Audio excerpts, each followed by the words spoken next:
These are cancer patients, right? And yesterday we showed you how Douglas Kennedy confronted a business that sells fake cancer drugs to dying patients. Tonight he shows us the mastermind behind the operation, a guy nicknamed Big Pimpin' Pappy. Douglas Kennedy has been investigating a website selling fake drugs to cancer patients. He exposed false claims and phony doctors and got a tad roughed up in the process. Tonight he shows us who's behind the scam. Douglas. John, the man behind this scam is an unbelievable character. Police down in Florida say he's super smart, holding patents on half-a-dozen inventions. At the same time, they say he's one of the most notorious pimps in South Florida. And recently, as you know, he's been ripping off the terminally ill.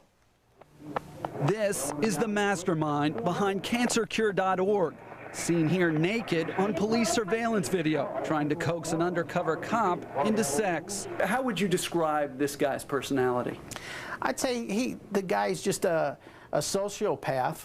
His name is Arthur Van Moore, and authorities say he once ran the largest escort service in the Southeast. His hookers, they say, giving him the nickname Big Pimpin' Pappy.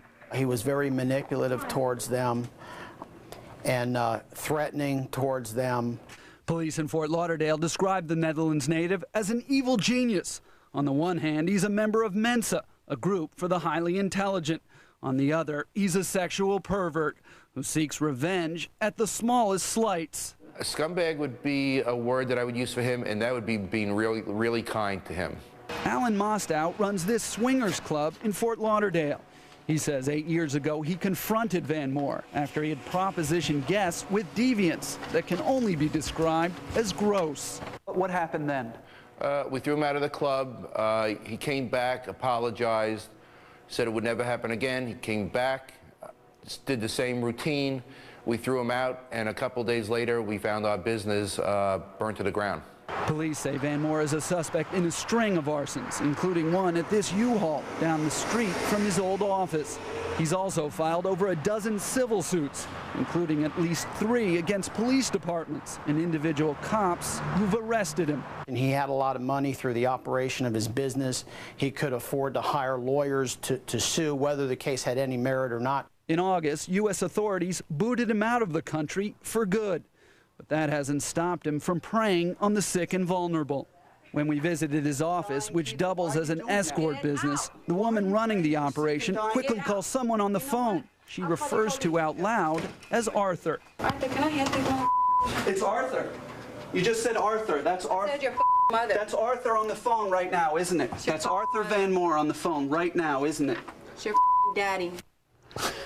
In an email to Fox News, Van Moore denied owning any websites. The feds remain unconvinced, now linking him to the scam through business receipts and phone records.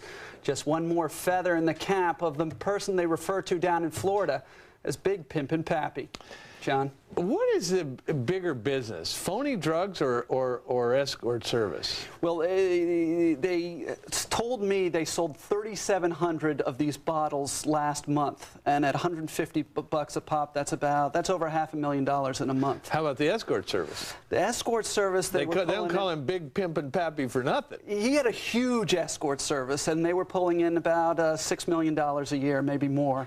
So I would imagine they're about similar. So he can hire any old lawyer he wants and defend the heck out of himself. Or sue you, John Gibson. Me? Oh, Douglas, I think that was you in the office. But we'll defend any suit. All right, Douglas Kennedy, thanks a lot.